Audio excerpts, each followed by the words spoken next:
Eu sou o professor Paulo Rangel Rios, da Universidade Federal Fluminense. Nesse vídeo nós vamos falar sobre um assunto que, de fato, eu considero um assunto difícil. Um termodinâmico, vamos dizer assim, profissional, não considera difícil. Por exemplo, o André Costa Silva, o Flávio, ou Avilés, nenhum desses vai achar,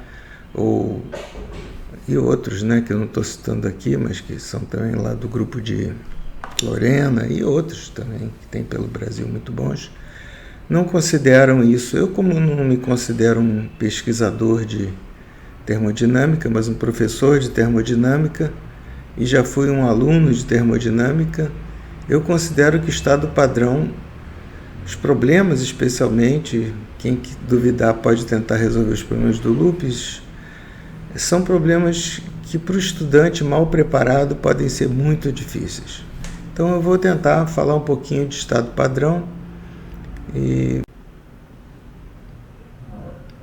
Primeiro eu vou falar sobre estado padrão versus estado de referência, standard state, reference state, que é uma dúvida que muitos têm, na verdade. Coordenadas de composição, estado padrão Raoultiano, estado padrão Henriano, estado padrão Henriano e coordenadas de composição em percentagem. Bom, nós já vimos que a derivada do potencial químico, a temperatura e pressão constante, é simplesmente RT, derivada de Ln da atividade. Quando a gente integra isso, a gente tem uma constante em que essa constante, às vezes a gente escreve como GA asterisco preferencialmente, nem tanto MA asterisco, é a função da temperatura e da pressão, porque aqui as duas variáveis são temperatura e pressão, e isso daqui é chamado estado de referência e depende da temperatura e da pressão. Já, se a gente fixa a pressão, eu vou chamar isso aqui agora de μ0, a pressão de uma atmosfera, por exemplo. Veja, eu estou trabalhando aqui no estado sólido, para não ter confusão com o estado padrão de gases. μA0 é um estado padrão e ele depende apenas da temperatura, quer dizer, o estado padrão é uma dada substância na temperatura de interesse. Se eu estou trabalhando a 1000 Kelvin, é a substância no estado padrão a 1000 Kelvin. E a pressão é fixa, um bar.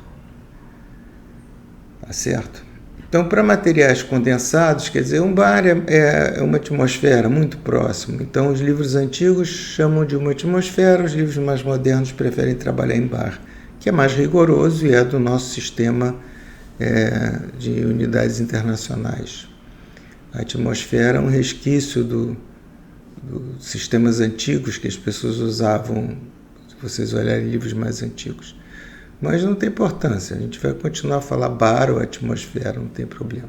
Para materiais condensados, a energia, aí que está, a energia livre depende muito pouco da pressão. Então, para todos os propósitos, a gente pode considerar que a pressão não tem influência. Se ela não tem influência, nós não precisamos escolher. Então, por exemplo, um caso que nós já vimos é quando a pressão é a pressão de vapor se eu tenho um elemento puro, por exemplo, sólido ou líquido, em equilíbrio com seu próprio vapor, né? Uma campânula, onde tinha inicialmente vácuo, ele vai evaporando, até ficar em equilíbrio com a pressão de vapor. Essa pressão de vapor ela é muito menor do que um bar. Mas como no caso do estado sólido ou líquido, a pressão não tem muita influência, né? A energia livre depende muito pouco, na verdade, da pressão. Então, para todos os propósitos práticos, nós podemos considerar que o estado de referência é aproximadamente o estado padrão. Então, quando a gente falar em estado padrão, vamos falar em estado padrão e não vamos nos preocupar muito com o estado de referência. Às vezes eu posso, sem querer, falar estado de referência. Mas para nós aqui, para todos os propósitos práticos, nós vamos considerar igual. Veja, quando nós estivermos tratando de gases, por exemplo, a história pode ser um pouco diferente. Mas todos esses vídeos que eu tenho feito, a maior parte deles é voltada para matéria condensada, estado sólido, estado líquido, etc. Então, essa primeira dúvida está dirigida. Aqui está um tópico que é bom a gente saber, porque dependendo do que você vai fazer, pode ser importante. Então, o normal que a gente vai usar nesse curso é a fração molar. Quer dizer, a fração molar eu vou representar por N grande. Eu estou seguindo a notação do Lee, que é o livro que eu normalmente adoto. Então, mais outros livros chamam isso de X, mas eu acho que NI grande é uma boa notação.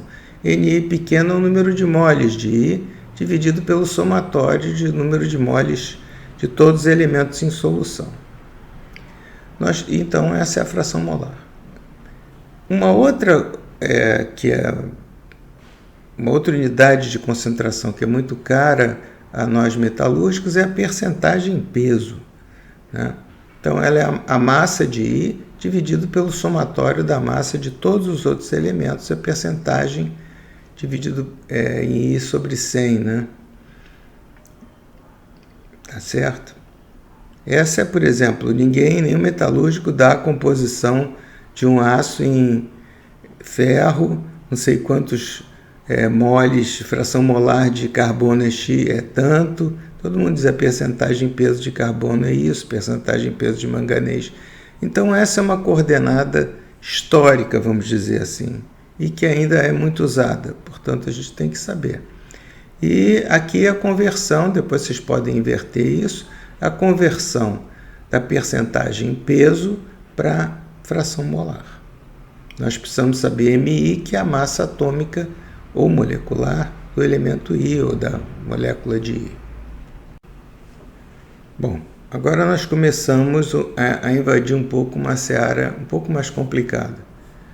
Bem, o estado padrão que a gente geralmente adota é o elemento puro na estrutura mais estável, né, na temperatura de interesse. Então, por exemplo, se a nossa temperatura de interesse for 25 graus Celsius, a estrutura, por exemplo, um pedaço de ferro a 25 graus Celsius, ferro puro, nós adotamos como estado padrão ferro puro na estrutura cúbica de corpo centrado. Nós somos obrigados a fazer isso de jeito nenhum. Nós podemos escolher o ferro puro na estrutura cúbica de face centrada. É aí que o estado padrão termodinâmico complica.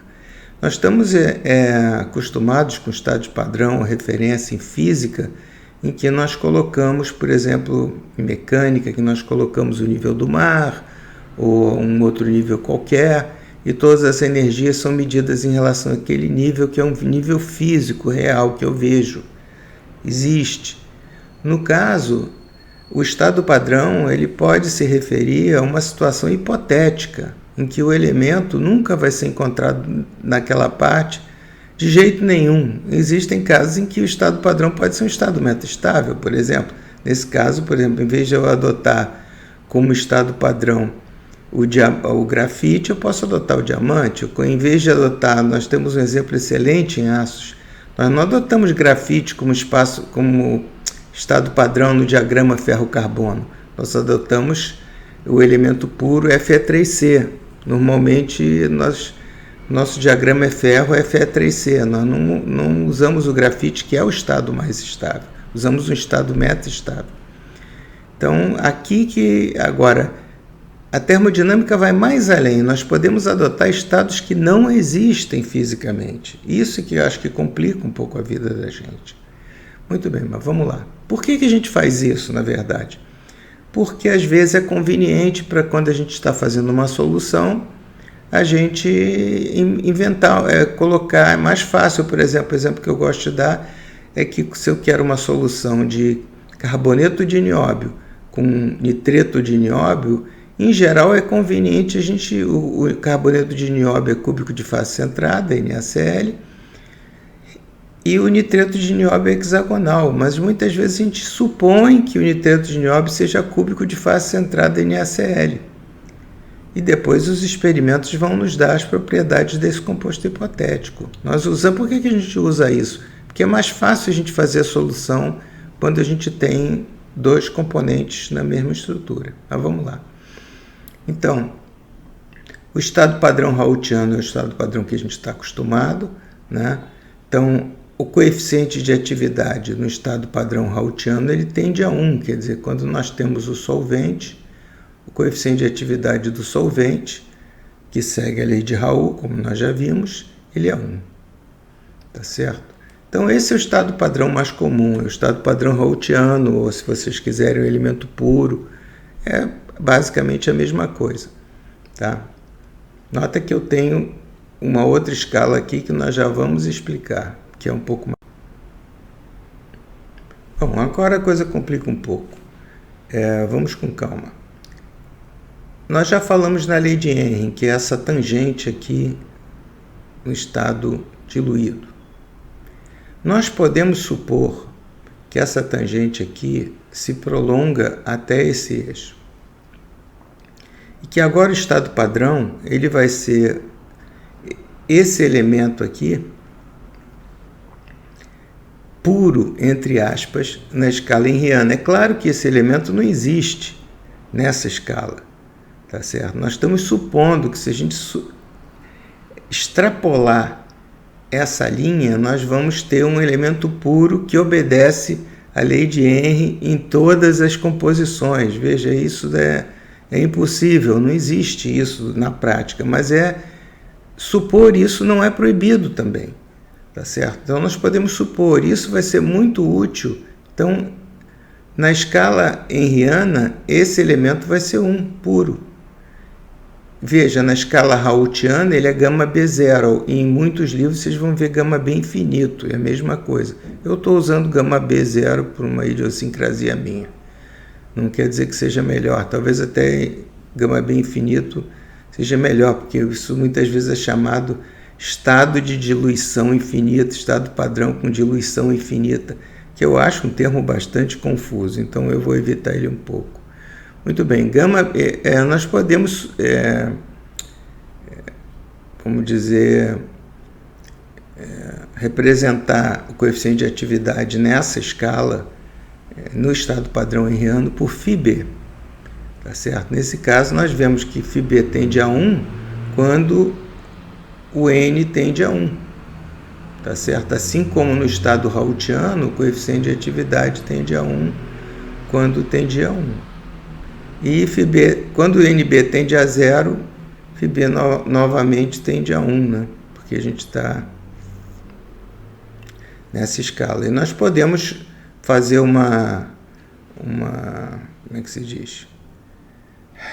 Uma relação entre o coeficiente de atividade no estado padrão Raoultiano com o coeficiente de atividade no estado padrão henriano. E o resultado é que o coeficiente de atividade no estado padrão henriano é o coeficiente de atividade no estado padrão Raoultiano dividido pelo coeficiente henriano, quer dizer, o coeficiente limite, a inclinação dessa reta. Isso pode parecer um pouco obscuro, de fato é, mas isso é extremamente útil quando a gente está usando,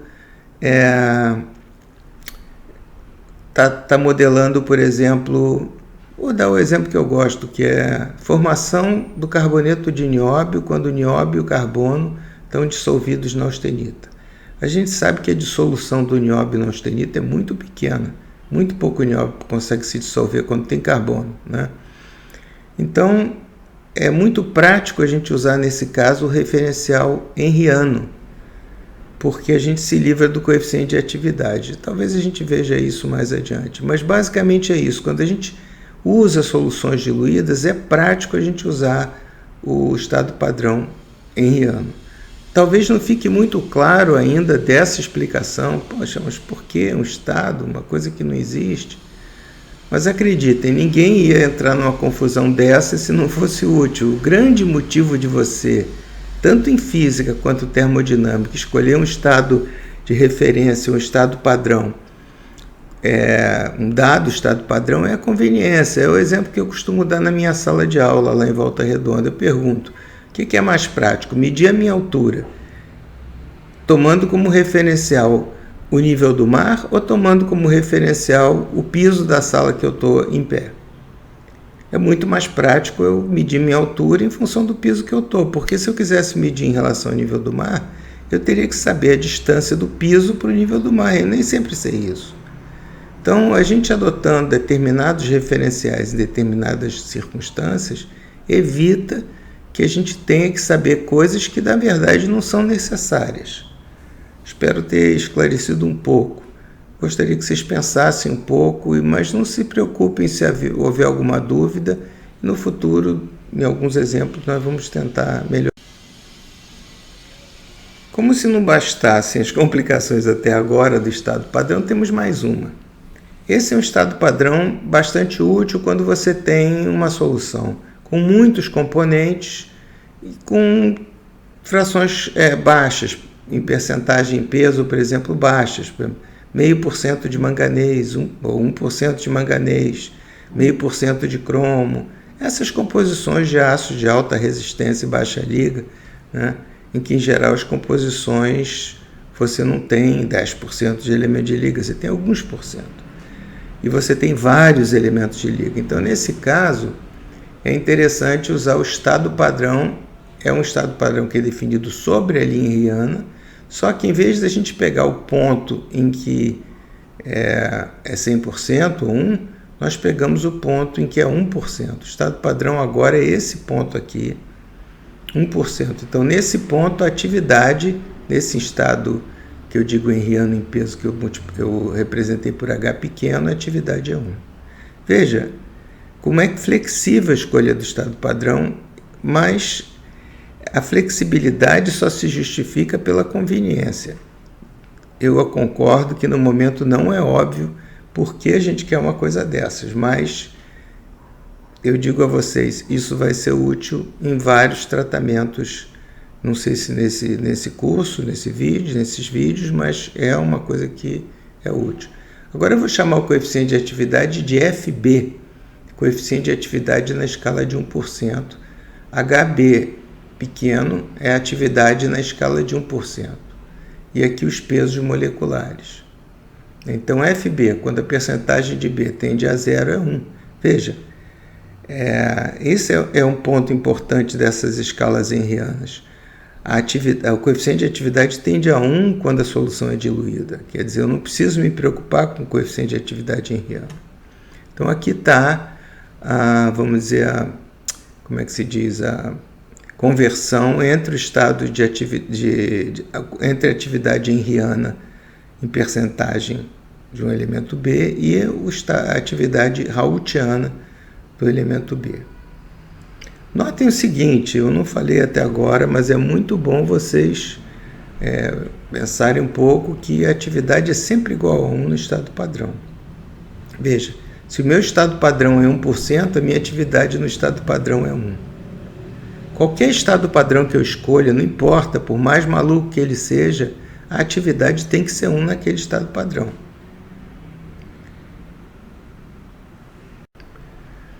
Bem, com isso eu considero esse vídeo um pouco indigesto. Mas lembre-se do seguinte,